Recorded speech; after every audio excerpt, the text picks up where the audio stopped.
yo creo que nadie de ustedes, o casi nadie, sabe que yo estuve en un accidente de barco. Me encontraba en el buquebús cruzando el río más ancho del mundo, el Río de la Plata, cuando chocamos contra un barco pesquero.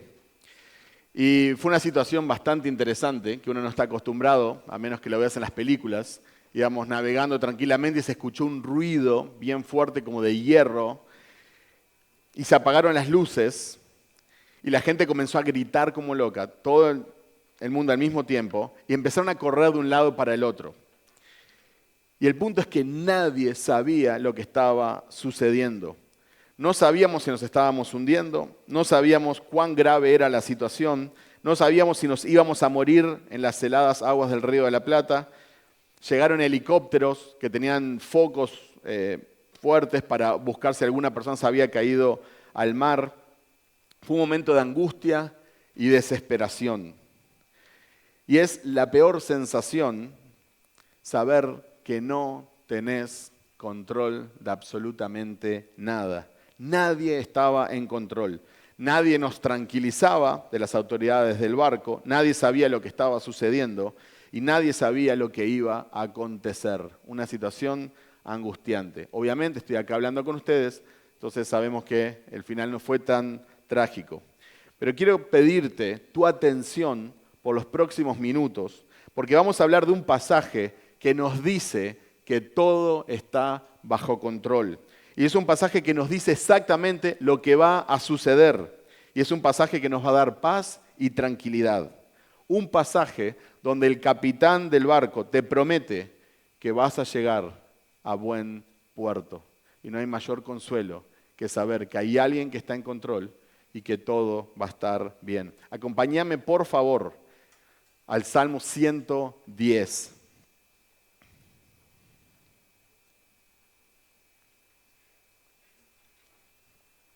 Salmo 110.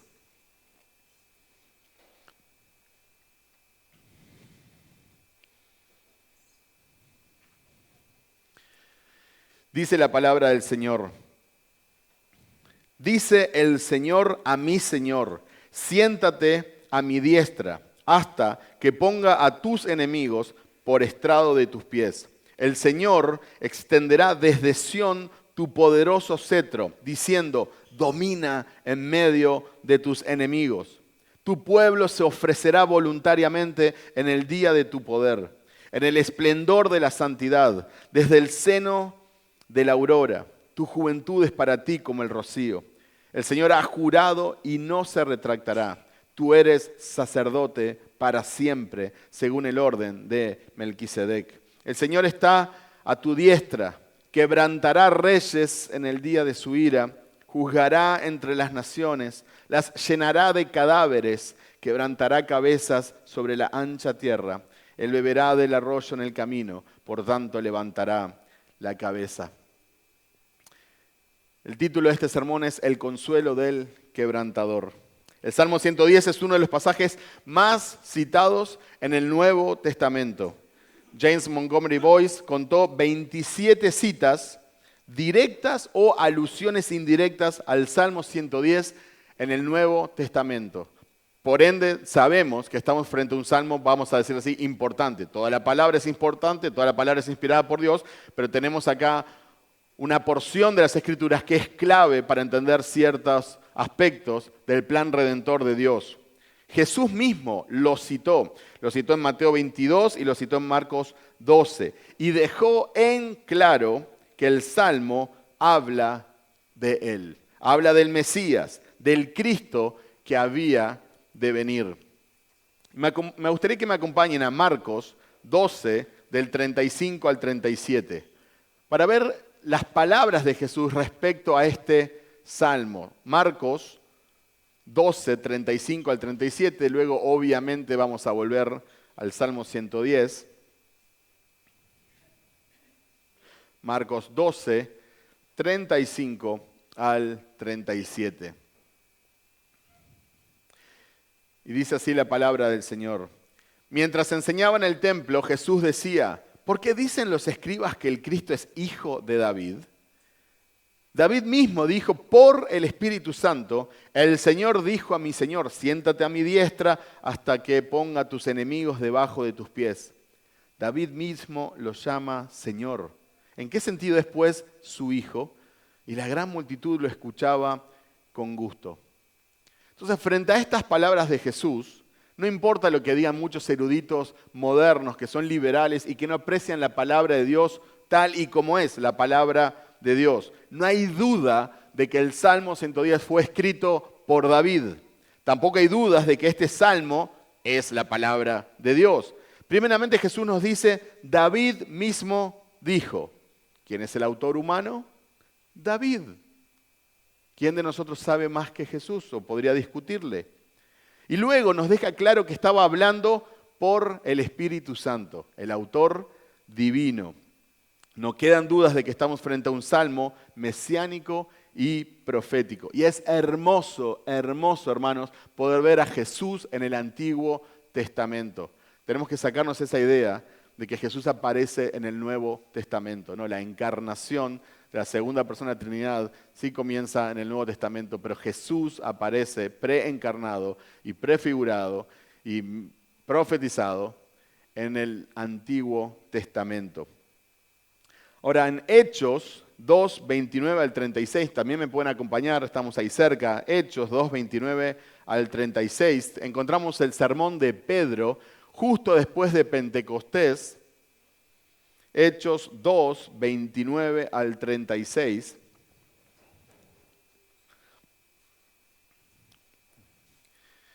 Y dice así la palabra del Señor. Hermanos, del patriarca David les puedo decir con franqueza que murió y fue sepultado. Y su sepulcro está entre nosotros hasta el día de hoy. Pero siendo profeta y sabiendo que Dios le había jurado sentar a uno de sus descendientes en su trono, miró hacia el futuro y habló de la resurrección de Cristo, que ni fue abandonado en el Hades, ni su carne sufrió corrupción. A este Jesús resucitó Dios, de lo cual todos nosotros somos testigos. Así que, exaltado a la diestra de Dios y habiendo recibido del Padre la promesa del Espíritu Santo, ha derramado esto que ustedes ven y oyen. Porque David no ascendió a los cielos, pero él mismo dice, dijo el Señor a mi Señor, siéntate a mi diestra hasta que ponga a tus enemigos por estrado de tus pies. Sepa pues con certeza toda la casa de Israel que a este Jesús a quien ustedes crucificaron, Dios lo ha hecho Señor y Cristo. Amén. Acá no solo cita el Salmo 110, sino que se nos da un dato de David que muchas veces pasamos por alto. David era también un profeta, o David hablaba inspirado por Dios. Se dirige a un Señor que es superior a él. Y esto implica que David reconocía a un futuro rey, Mesías, mucho más grande que él mismo. En la época de David, el rey de Israel era visto como alguien representante de Dios en la tierra. Las palabras del Salmo, siéntate a mi diestra, elevan al Mesías por encima de cualquier rey humano. Este Señor, este rey, tiene una autoridad al nivel de Dios. Y hay un énfasis bien marcado en este salmo. El dominio absoluto de Cristo como Rey, lo vamos a ver en los versículos del 1 al 3. La intercesión de Cristo como sacerdote eterno, lo vamos a ver en el versículo 4. Y la victoria definitiva sobre sus enemigos, versículos del 5 al 7. Y vamos a comenzar con estos primeros versículos del 1 al 3. El dominio absoluto de Cristo como Rey. El Señor del Salmo es nada más y nada menos que el Mesías, el Cristo, Jesús. Y no actúa por poder humano, sino por autoridad divina. El pacto de Dios con David prometía un descendiente que reinaría eternamente, lo que conocemos como el pacto davídico, en 2 Samuel 7. Y David dice, el Señor dijo a mi Señor, y podríamos preguntarnos, ¿cuántos señores hay? Efesios 4:5 dice que hay un Señor, y acá está hablando del Señor con el Señor. Acá podemos ver a Dios interactuando con la segunda persona de la Trinidad. Por un lado tenemos el uso del tetragramatón, que son esas 4 palabras, estas 4 letras hebreas, traducidas como Yahvé o Jehová en el español. Es el nombre propio y personal de Dios, significa autoexistente, eterno, Señor. Y por el otro lado tenemos la palabra de la cual deriva nuestra palabra Adonai, bueno, la palabra hebrea Adonai, que se traduce como soberano, controlador, amo, dueño, Señor. Entonces, tenemos a Jehová hablando con Adonai. Esto demuestra que tanto Jehová como Adonai mencionados en este versículo son Dios. Y presten atención a la honra que Dios el Padre le da a Cristo. Voy a leer el primer versículo del Salmo 110, pero en la versión NTV, que es una versión más dinámica. Dice, el Señor le dijo a mi Señor, siéntate en el lugar de honor a mi derecha, hasta que humille a tus enemigos y los ponga por debajo de tus pies. ¿Podés notar la ternura que hay en esta relación? Un padre hablándole a un hijo. ¿Podés notar el amor que hay entre estas personas? Siéntate en el lugar de honor a mi derecha. Ahora, nosotros sabemos que en el Antiguo Testamento dice bien claramente que Dios no compartirá su gloria con nadie, que Él es un Dios celoso. Pero acá estamos hablando de 2 personas que son Dios. En Lucas 3, 21 a 22, en el Nuevo Testamento, tenemos algo similar. Aconteció que cuando todo el pueblo era bautizado, Jesús también fue bautizado. Y mientras Él oraba, el cielo se abrió y el Espíritu Santo descendió sobre Él en forma corporal como una paloma. Y vino una voz del cielo que decía, tú eres mi Hijo amado, en ti me he complacido. O en ti tengo complacencia. O en ti tengo gozo, depende de la versión que leas. Pero fíjense esa relación de padre-hijo amorosa, tierna. El padre se complace en el hijo, el padre ama al hijo, el padre honra al hijo. El padre comparte su gloria con el hijo. Siéntate a mi diestra, en el trono del universo. El padre destruirá a los enemigos de su hijo. Sentate hasta que destruya todos tus enemigos. El padre humillará a los enemigos de Jesús, los pondrá como estrado de sus pies. Spurgeon dice que condescendiente de parte de Dios. El permitir que un oído mortal oiga y que una pluma humana registre su conversación secreta con su hijo coigual. ¿Cuánto debemos valorar la revelación de su discurso privado y solemne con el Hijo, que aquí se hace público para el refrigerio de su pueblo? Esto es hermoso. Nosotros podemos escuchar una conversación entre el Padre eterno y el Hijo eterno. Esto es hermoso. Nosotros no podemos pasar esto por alto. Tenemos registrado acá, por inspiración del Espíritu Santo, una conversación entre el Padre y el Hijo en la eternidad. Esto definitivamente es refrigerio para nuestra alma. Para muchos, que Cristo esté sentado en su trono son malas noticias en realidad. Y no me estoy refiriendo a los incrédulos que no entienden. Me refiero a muchas veces como cristianos, nosotros perdemos de vista lo que significa que Cristo esté sentado en su trono. Porque muchos tienen la idea de un rey lejano, que no sabe lo que sucede acá abajo con los simples mortales. Sí, está bien, Dios está en su trono, Dios está en el cielo, pero somos nosotros los que estamos lidiando con esas enfermedades, con las traiciones, con la situación económica, con tantos problemas. Entonces pensamos que Él está cómodamente sentado en su trono y somos nosotros los que estamos acá viviendo la vida real. Como si Él no se pudiera compadecer de nosotros. De hecho, preferirían muchos a un Jesús más humano y menos divino. Pero pensar así es una muestra de ignorancia. Y eso lo vamos a ver específicamente en el segundo punto cuando hablemos de su sacerdocio.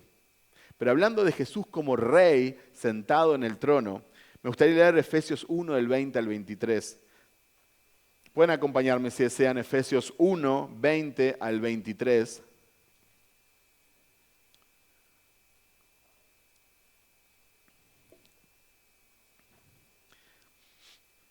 Efesios 1, 20 al 23 dice así la palabra del Señor. Ese poder obró en Cristo cuando lo resucitó de entre los muertos y lo sentó a su diestra en los lugares celestiales, muy por encima de todo principado, autoridad, poder, dominio y de todo nombre que se nombra, no solo en este siglo, sino también en el venidero. Y todo lo sometió bajo sus pies. Y a él lo dio por cabeza sobre todas las cosas a la iglesia, la cual es su cuerpo, la plenitud de aquel que lo llena todo en todo. Hermanos, gracias a Dios que nuestro Salvador es verdaderamente humano, pero es verdaderamente Dios y como Rey está sentado en el trono, porque necesitamos un capitán celestial, un superior que nos diga, todo va a estar bien, un capitán que nos transmita seguridad, un capitán que nos encuentre cuando nos unimos en el agua por enfocarnos en las circunstancias, un capitán que nos rescate del océano de pecado.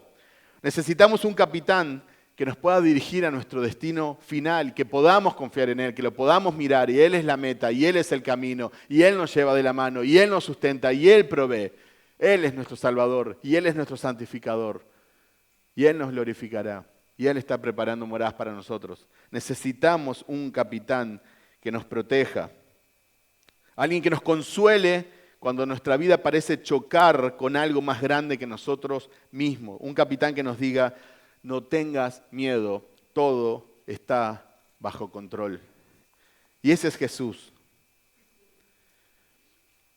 Y Dios le dice que va a poner a sus enemigos por debajo de sus pies o por estrado de sus pies. Un estrado era la plataforma donde estaba el trono del rey. Simbolizaba autoridad y sometimiento. Poner a los enemigos como estrado indica un dominio absoluto. La imagen describe a los enemigos humillados y sometidos, colocados simbólicamente bajo los pies del rey como señal de su poder y control total sobre ellos. De hecho, en Primera de Reyes 5.3 dice, tú sabes que mi padre David no pudo edificar una casa al nombre del Señor su Dios a causa de las guerras en que se vio envuelto, hasta que el Señor puso a sus enemigos bajo la planta de sus pies. Entonces David era un hombre de guerra y no le correspondía hacer la casa del Señor, eso lo iba a hacer su hijo Salomón. Era un hombre de guerra, pero se nos dice, él tuvo muchas guerras hasta que el Señor, podríamos leer entre paréntesis, en su bondad, en su soberanía, le dio a sus enemigos y los puso por debajo de sus pies. Entendemos la expresión, creo. El Señor extenderá desde Sión tu poderoso cetro. Otra versión dice, Jehová enviará desde Sión la vara de tu poder. La autoridad del Mesías no se limitaría a Israel ni al tiempo de David. Se extendería al mundo entero, dominando a todos los reyes y a todas las naciones de la tierra. Recordamos Filipenses 2, cuando dice que un día toda lengua, todo idioma va a confesar que Jesús es Señor. Toda rodilla se va a doblar, les guste o no, lo crean o no, estén preparados o no, lo entiendan o no. Un día no va a quedar dudas en el cielo y en el infierno que existe un Señor de todo, alguien que es digno de toda gloria, Jesucristo. Adam Clarke dice, el Evangelio, la doctrina de Cristo crucificado, que es la vara poderosa del Señor que nos compró, es rápido y poderoso, más afilado que cualquier espada de dos filos, y es poder de Dios para salvación de todos los que creen. Adam Clarke es uno de los tantos que cree que esta vara de poder o este cetro poderoso representa el Evangelio. En el contexto inmediato podemos ver que es un símbolo de autoridad, pero al mismo tiempo podemos pensar qué más autoridad que el Evangelio, que quiebra nuestros corazones, que nos purifica, que nos transforma desde enemigos de la cruz a hijos. Sin duda que el Evangelio es el poder de Dios para la salvación de todos los que creen. Y Cristo será reconocido y honrado por su pueblo. En el versículo 3 del Salmo 110 dice, tu pueblo se ofrecerá voluntariamente en el día de tu poder, en el esplendor de la santidad desde el seno de la aurora. Tu juventud es para ti como el rocío. Y amo esa pequeña frase. Tu pueblo se te ofrecerá voluntariamente en el día de tu poder. Cuando el pueblo vea al Mesías pronto para la guerra, su pueblo se entregará a sus órdenes voluntariamente. Nosotros, aquellos que fuimos alcanzados por su misericordia. La palabra hebrea que se traduce como poder es la palabra para huestes o ejército. Estamos acá en un contexto bélico, de guerra. La idea es que el pueblo del Mesías se reunirá como un ejército dispuesto a luchar junto a su rey. No hay mercenarios que van a la batalla por dinero. No hay esclavos obligados entre las filas de los soldados de Jesús. Este ejército será compuesto íntegramente por voluntarios. Meyer dice, siempre que el Espíritu Santo sea supremo en una iglesia, presten atención a esto es hermoso. Siempre que el Espíritu Santo sea supremo en una iglesia, habrá una ofrenda voluntaria de corazones y vidas jóvenes. No hay hombres presionados en el ejército de nuestro Maestro. Todos son voluntarios. Ofrece tu voluntad a Dios. Di que estás dispuesto a ser hecho dispuesto. Fin de la cita de Meyer. En una ocasión me enteré de un cantante de música cristiana, acá local de nuestro país. Lo invitaron a una escuela pública con una gran mayoría de estudiantes no cristianos, para que cantara una canción y diera un mensaje de la palabra de Dios. Y este fantasma, con todo el respeto, dijo que no, que debían de valorarlo como artista. Y se perdió la oportunidad de compartir el Evangelio a muchos estudiantes no cristianos porque no le pagaron 400,000 guaraníes, porque la escuela no lo pudo pagar. Judas vendió al santo de Dios por 30 monedas de plata y este personaje vendió a Jesús por 400,000 guaraníes, unos $50. Martín Lutero dijo, el que sirve a Dios por dinero, servirá al diablo por un mejor salario. Lutero enfatizó que el servicio a Dios no debe basarse en motivaciones materiales o egoístas, sino en la genuina fe y devoción a Él. Es una respuesta a su misericordia, es una respuesta a lo que Él hizo por mí. ¿Cómo no servirlo? El amor y la obediencia a Dios no deben estar motivados por intereses financieros, ni por fama, ni popularidad, y por todo lo que vemos hoy en día alrededor de los púlpitos. ¿Y por qué comento esto? Porque es muy fácil pensar, claro, cuando Jesús venga nosotros vamos a estar listos, vamos a ir a la guerra, vamos a pelear, la batalla final vamos a estar todos. Hermanos, Cristo es Rey hoy.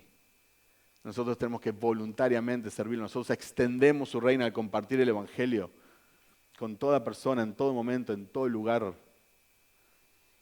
La imagen del Salmo es del pueblo que ama tanto a su rey, ama tanto a su rey. No es un monarca distante, no es la imagen esa de político corrupto que no sabemos ni para qué está, bueno, sabemos que están haciendo dinero, no. Es un pueblo que está bajo una monarquía, pero este pueblo ama a su rey, ama a su rey. Y cuando estalla la guerra, ninguna persona se quiere perder la batalla. Como si dijeran, no dejaremos a nuestro rey. Y no es porque nos necesite. No es porque no pueda con sus enemigos. Pero su pueblo quiere ser parte. Él perdonó nuestra deuda. Él nos dio una vida nueva. Él nos hizo parte de su familia. ¿Cómo no servirlo? ¿Cómo no amarlo? Y como les dije, no debemos de tener solo una visión escatológica pensando en el futuro. Esto es hoy día a día. Él es el Rey de Reyes, Él es el Señor de Señores. Somos sus súbditos, voluntariamente lo servimos, voluntariamente defendemos la fe, voluntariamente compartimos el Evangelio con otros para que Él sea exaltado. El pueblo de Dios alaba al Mesías victorioso. ¿Y cómo alaba el pueblo a su comandante en jefe? Vistiéndose de hermosa santidad, dice el Salmo. El pueblo del Mesías se presenta voluntariamente vestido de santidad. El pueblo responde a la misericordia de Dios con gozo, con lealtad, con santidad, buscando la santidad cada día, apartándonos para Él, viviendo con la justicia que Él nos ha dado y rechazando y aborreciendo el pecado que lo llevó a la cruz. La versión NTV traduce el versículo 3, Salmo 110, 3. Cuando vayas a la guerra, tu pueblo te servirá por voluntad propia. Estás envuelto en vestiduras santas y tu fuerza se renovará cada día como el rocío de la mañana. Un comentarista bíblico, McLaren, dice, pero la referencia de la expresión es el ejército, no a su líder. Juventud aquí es un sustantivo colectivo, equivalente a hombres jóvenes. El líder de los soldados los describe como una banda de jóvenes guerreros a quienes lidera, llenos de fuerza fresca y belleza reluciente como el rocío de la mañana. Jesús es rey y Él está sentado en su trono. A Él servimos voluntariamente. Él está en control. Él sabe cómo termina esto. Y nosotros también. Segundo punto es que la intercesión de Cristo como sacerdote eterno. Versículo 4. El Señor ha jurado y no se retractará. Tú eres sacerdote para siempre, según el orden de Melquisedec. El Mesías no solo sería un rey, también sería un sacerdote. Y en Cristo se unen estos dos oficios que estaban separados en Israel. De hecho, el primer rey de Israel, Saúl, le fue muy mal, terminó destruido porque quiso hacerse el sacerdote e hizo algo que no le correspondía. Los sacerdotes en Israel descendían de Aarón, pero el Mesías se menciona como sacerdote según el orden de Melquisedec, un rey sacerdote que aparece brevemente en Génesis 14. Melquisedec era tanto rey como sacerdote y anticipa esta unión de oficios en Cristo. Cristo representa un sacerdocio superior y eterno. El texto dice, el Señor ha jurado y no se retractará. Otra versión dice, no se arrepentirá. Esto pone la declaración que sigue en el contexto más solemne, un contexto el más fuerte posible. Dios el Padre hizo un juramento que nunca sería anulado. Porque Dios no es como nosotros, Dios no se arrepiente, Dios no cambia de parecer, Dios es inmutable, Dios no es caprichoso. Tú eres sacerdote para siempre, según el orden de Melquisedec, palabras del Padre al Hijo. Este es el juramento de Dios el Padre respecto al Mesías, a su Hijo. Prometió que el Mesías tendría un sacerdocio eterno, según el modelo de Melquisedec. Melquisedec se menciona solo en el relato del Antiguo Testamento, en Génesis 14, del 17 al 24, y luego más adelante el autor de Hebreos lo va a citar para hablar de la supremacía de Cristo. Entonces acompáñenme por favor a Hebreos 7, del 11 al 22, primeramente, luego vamos a leer unos versículos más para poder entender qué significa este sacerdocio eterno. Hebreos 7, del 11 al 22.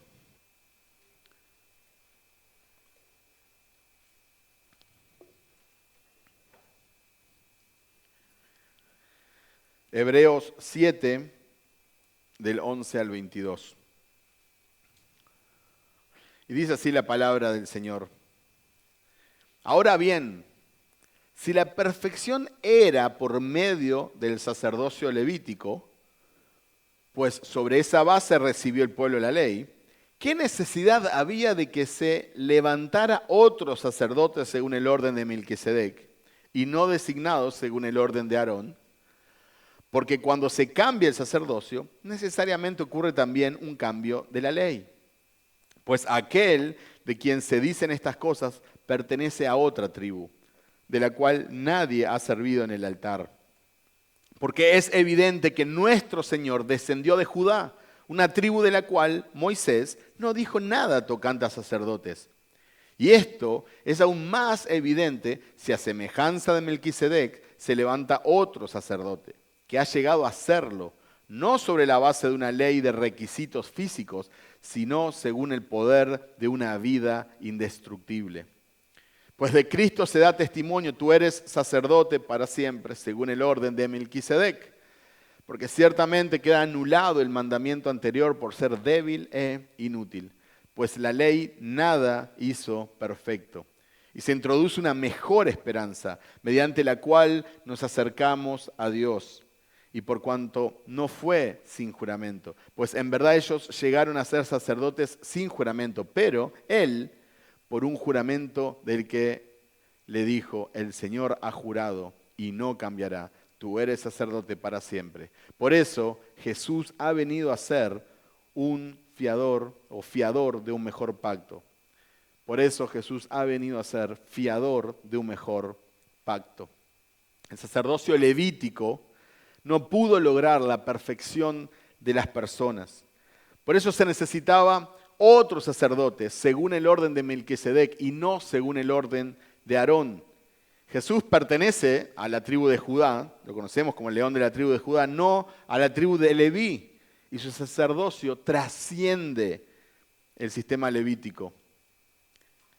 Jesús es sacerdote según el poder de una vida indestructible. Presten atención a esa frase, qué hermosa. Jesús es sacerdote según el poder de una vida indestructible. No por requisitos físicos, sino por su naturaleza eterna. Entonces el antiguo sistema es anulado. Era débil, era inútil, no podía lograr la perfección, pero ahora hay una mejor esperanza, dice el autor de Hebreos. El sacerdocio de Jesús está respaldado por un juramento divino. Lo leímos una y otra vez, no solo en el Salmo 110, sino en citas del Nuevo Testamento. Dios juró, tú eres sacerdote para siempre. Jesús garantiza un pacto superior, un sacerdocio eterno. Nos asegura un acceso a Dios y una mayor esperanza. Por eso el sistema levítico quedó obsoleto. ¿En qué sentido? Bueno, la incapacidad para alcanzar la perfección. El sacerdocio levítico y la ley mosaica eran incapaces de reconciliar plenamente a los hombres con Dios. No podían lograr la transformación total y completa. No daba un nuevo corazón. Representa una sombra de lo que había de venir. Señalaba hacia la necesidad de un sacrificio y de un sacerdote perfecto, definitivo. No que constantemente tuviéramos que cambiar de sacerdotes porque se morían y hacer sacrificios por uno mismo y por el pueblo. Los sacerdotes levíticos eran simples mortales, eran pecadores, necesitaban ofrecer sacrificios por sí mismos, una y otra vez, aparte del pueblo. Pero la obra de Cristo es eterna, es perfecta, es sin pecado y Él vive para siempre como intercesor. Los sacrificios eran insuficientes. La ley era insuficiente, la ley apuntaba a Cristo. Nadie puede ser salvo por obras, nadie puede ser salvo cumpliendo la ley. La ley solo te marcaba, date cuenta que no podés salvarte a vos mismo. Si pudiéramos ser salvos por guardar los mandamientos, entonces Cristo murió en vano, dice Pablo en Gálatas. Los sacrificios levíticos solo cubrían temporalmente el pecado, no podían eliminarlo completamente. Ahora, Cristo, el Cordero de Dios, ofreció un sacrificio único y definitivo que quitó el pecado completamente y para siempre. Por eso la salvación no se pierde. El sacerdocio de Cristo introduce un pacto superior que se basa en la gracia y en el sacrificio eterno de Cristo. Es sus méritos, no mis méritos. No se basa en la ley y en las obras humanas. No puedo ganar la salvación, no puedo mantener mi salvación, no puedo perder mi salvación. Este nuevo sistema ofrece acceso directo a Dios y una esperanza viva. Acercaos confiadamente al trono de la gracia. Van a hallar socorro, van a hallar ayuda. Pero acérquense confiadamente. Los sacerdotes del antiguo pacto no se acercaban confiadamente. Tenían miedo de morir por la santidad de Dios. Ahora la santidad de Dios es la misma, pero nosotros hemos sido hechos santos. Por eso nos acercamos confiadamente y sin miedo. El sistema levítico fue abolido porque cumplió su propósito temporal de apuntar hacia Cristo, pero ya la realidad llegó, ya no estamos bajo la sombra. Ahora es Jesús, se establece un sacerdocio perfecto, eterno, efectivo, que nos transforma completamente. Y ahora vienen los próximos versículos, son de mis favoritos, son hermosos. Acompáñenme a Hebreos 7, versículos del 23 al 28.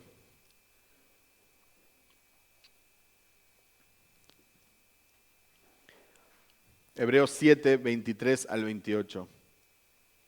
Los sacerdotes anteriores eran más numerosos, porque la muerte les impedía continuar. Pero Jesús conserva su sacerdocio inmutable, puesto que permanece para siempre. Por lo cual, Él también es poderoso para salvar para siempre a los que por medio de Él se acercan a Dios, puesto que vive perpetuamente para interceder por ellos. Presten atención, hermanos, a estos versículos tan espectaculares. Versículo 25. En el 24 se nos dice que su sacerdocio es inmutable, no cambia, porque Jesús es Dios. Su sacerdocio no cambia. Jesús no se va a cansar de interceder por vos, por más que le demos muchas razones. Jesús no va a enojarse y dejar de interceder por vos. Jesús no va a cambiar de parecer. Jesús no va a cambiar por quienes está intercediendo, porque Él es inmutable. Gracias a Dios. Eso es una esperanza para nosotros. Y dice que permanece para siempre. Entonces no solo es inmutable, pero un día va a terminar. No es inmutable, pero es eterno. ¿Qué está haciendo Cristo ahora por los creyentes? Él está intercediendo por vos. Y si esto no es un ánimo, cuando vas a pecar, Jesús está intercediendo por vos. Cuando estás desanimado, Jesús está intercediendo por vos. Cuando no sabes qué hacer, cuando parece que todo está negro, cuando no sabes dónde está la salida, cuando tenés ganas de tirar la toalla, Jesús está intercediendo por vos. Eso es muy profundo. El versículo 25 dice, por lo cual Él también es poderoso, o sea, no solo es inmutable, es eterno y Él es poderoso, y digámoslo correctamente, Él es todopoderoso, para salvar para siempre. Él nos salva por un ratito, Él nos salva un poquito, Él nos salva hasta que vos te canses de ser salvo, Él no te salva hasta que vos decidas volver atrás, Él no te salva hasta que dejes de creer, Él te salva para siempre. No hay argumento más grande para la seguridad eterna que este pasaje, en mi opinión personal. Y no es el principal tema del pasaje, o mejor dicho, no es el principal tema del sermón, pero esto es un gran consuelo. Esto es un gran consuelo. Aquel que va a aplastar cabezas, aquel que va a dejar cadáveres, aquel que va a destruir todo a su paso, es el que nos consuela. Él es poderoso para salvar para siempre a los que por medio de Él se acercan a Dios. Él es el camino. No hay salvación fuera de Cristo. No hay otro nombre dado a los hombres bajo el cual podamos ser salvos. No hay otro mediador entre Dios y los hombres. Él es poderoso para salvar para siempre a quienes, a los que se acercan a Dios por medio de Él, por medio de Jesús, puesto que vive perpetuamente para interceder por ellos. ¿Quién podría perder la salvación si Jesús está intercediendo al Padre perpetuamente? ¿Quién? La pregunta no es si puedo perder la salvación, la pregunta es si Jesús puede perder un alma de la que está intercediendo. ¿O pensamos que Él es un sacerdote mediocre? Por eso me apasiona tanto este tema. Versículo 26, porque convenía que tuviéramos tal sumo sacerdote, santo, inocente, inmaculado, apartado de los pecadores y exaltado más allá de los cielos. ¿Qué sacerdote levítico, qué sacerdote descendiente de Aarón puede tener esta descripción? ¿Qué ser humano, desde Adán hasta el último que va a vivir en esta tierra? ¿Quién puede tener esta definición, esta descripción? Solo Jesús puede ser sumo sacerdote, sacerdote de los sacerdotes, porque es eterno, es inmutable, es poderoso, pero además es santo, es inocente, es inmaculado, apartado de los pecadores y exaltado más allá de los cielos. Él es el único digno de gloria. Por eso le cantamos a Él y por eso compartimos de Él y por eso hablamos de Él, por eso predicamos de Él, por eso confiamos en Él, por eso le oramos a Él. Porque Él es nuestra única esperanza. Es el Rey sentado en el trono, pero también es el sacerdote que está intercediendo por vos y por mí, por toda la eternidad, inmutablemente, sin cambiar, sin cansarse. Qué esperanza, qué consuelo que tenemos, hermanos. Nos convenía un sacerdote así, sin duda. 27, que no necesita, como aquellos sumos sacerdotes, ofrecer sacrificios diariamente. Primero por sus propios pecados y después por los pecados del pueblo. Porque esto Jesús lo hizo una vez para siempre, cuando Él mismo se ofreció. Porque la ley designa como sumos sacerdotes a hombres débiles, pero la palabra del juramento, que vino después de la ley, designa al Hijo, hecho perfecto para siempre. Imagínate que perdieras la salvación, entonces necesitas otro sacrificio por tus pecados. No. Un sacrificio para siempre. La victoria definitiva sobre sus enemigos, versículos del 5 al 7. Salmo 110, versículos del 5 al 7. La victoria definitiva sobre sus enemigos de este rey, sacerdote, juez y guerrero. Salmo 110, 5 al 7 dice, el Señor está a tu diestra, quebrantará reyes en el día de su ira. Juzgará entre las naciones, las llenará de cadáveres, quebrantará cabezas sobre la ancha tierra.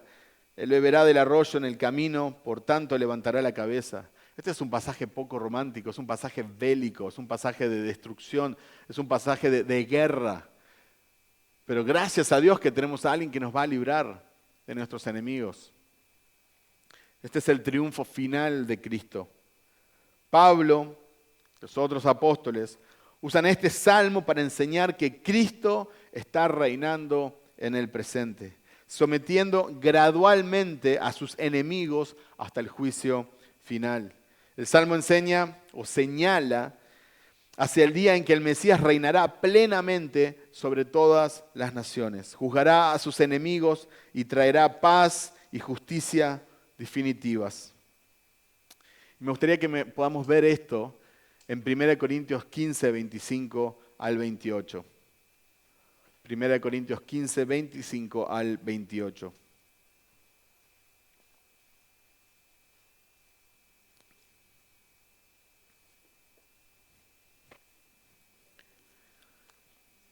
Primera de Corintios 15, 25 al 28. Pues Cristo debe reinar hasta que haya puesto a todos sus enemigos debajo de sus pies. Y el último enemigo que será eliminado es la muerte. Porque Dios ha puesto todo en sujeción bajo sus pies. Pero cuando dice que todas las cosas están sujetas a Él, es evidente que se exceptúa a aquel que ha sometido a Él todas las cosas. Y cuando todo haya sido sometido a Él, entonces también el Hijo mismo se sujetará a aquel que sujetó a Él todas las cosas, para que Dios sea todo en todos.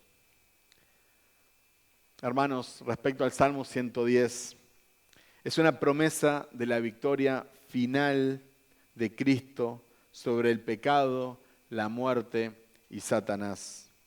Juzgará a todas las naciones, quebrantará a los reyes, quebrantará las cabezas en muchas tierras, las llenará de cadáveres. El Señor a la derecha de Dios ejecutará juicio sobre los reyes de la tierra en el día de su ira. Juzgará a las naciones, las llenará de cadáveres en los lugares de batalla, mostrando su completo triunfo total y definitivo. Esto lo podemos ver en Apocalipsis 19, cuando se nos dice que Él va a venir vestido de blanco, pero salpicado de sangre, con una espada de doble filo saliendo de su boca, con sus ojos de fuego. Él no va a venir diciéndote, te amo y tengo un plan maravilloso para tu vida. Él va a venir a destruir de sus enemigos. Pero aquellos que hemos confiado en Él, aquellos que hemos recibido su misericordia, aquellos que hemos sido perdonados, aquellos que lo hemos seguido, nosotros nos uniremos a Él y estaremos con Él eternamente y para siempre. Este es el final de la historia, perdonen por el spoiler, pero podemos estar tranquilos. Jesús está en control. El que quebranta a sus enemigos es el que consuela a sus amigos. El consuelo del quebrantador. Podemos confiar en su soberanía. Él reina, está en control, intercede por nosotros. Su victoria es definitiva, en especial la muerte. Cristo es el único que pudo vencer a la muerte. Y quiero dirigirme a aquellos que todavía no han confiado en Cristo. Vos conocés tu corazón, aunque el corazón es engañoso, pero espero que la palabra de Dios nos los revele. Cristo es tu única esperanza. Si no has confiado en Él, no querés llegar a la eternidad como un enemigo de Cristo, porque ya sabes cómo terminan los enemigos de Cristo. Pero puedes aceptar su gracia, puedes aceptar su misericordia, puedes aceptar su perdón, puedes aceptar su amor, creer en su sacrificio perfecto que Él hizo. Él murió para pagar por los pecados de aquellos que íbamos a creer, para que nosotros no tuviéramos que pagar por ellos. Termino con esto. Dios no necesita un plan B. Él nunca falla, Él nunca pierde el control, Él no tiene que improvisar. Él ya ha establecido a su rey en el trono y su victoria está garantizada. Jesús, el rey eterno, el sacerdote eterno, es exaltado por Dios Padre para gobernar e interceder por su pueblo. Asegura nuestra victoria final porque estamos en Él y somos más que vencedores. Nos llama a vivir bajo su señorío, en fe y esperanza.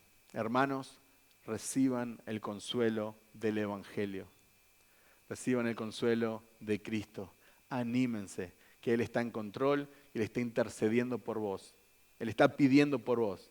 No por la humanidad, Él está pidiendo por vos. Te conoce, está intercediendo por vos. Que eso nos consuele. Aquel que va a quebrantar a sus enemigos, nos consuela. Amén. Oremos.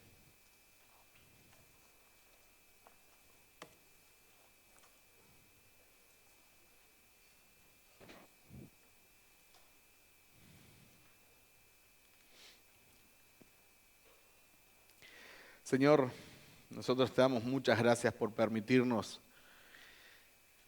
abrir tu palabra y mencionar tu nombre con nuestros labios y poder levantar nuestras manos, Señor, y poder cantarte y poder tener comunión unos con otros, Señor, cosas que nosotros no merecemos naturalmente. Todos nosotros te hemos ofendido y te ofendemos en muchas formas y maneras. Y es increíble pensar, Señor, que un día éramos tus enemigos, pero tú has derramado tu gracia y tu misericordia y nos has salvado, nos has escogido, nos has limpiado. Y ahora somos tus hijos, y ahora somos parte de tu familia, y ahora somos parte de tu ejército. Y tú intercedes por nosotros, y pides por nosotros, y clamas por nosotros. Y por más que te demos razones día a día, Señor, tú no cambias, no te cansas, eres inmutable. Y nos tienes agarrados con tu amor y nos sostienes. Y nos prometes, Señor, una eternidad juntos, con libre acceso a tu trono de gracia. No a tu trono de obras, Señor, al trono de gracia por los méritos de Jesús. Gracias porque tú lo has exaltado, porque Él es el Señor de señores, el Rey de reyes. Y Él nos ha salvado, nos ha rescatado, Señor. Y Él, que es el gran quebrantador, es nuestro consuelo. Gracias, Señor. Gracias por tu consuelo. En el nombre de Cristo Jesús. Amén y amén. Dios los bendiga.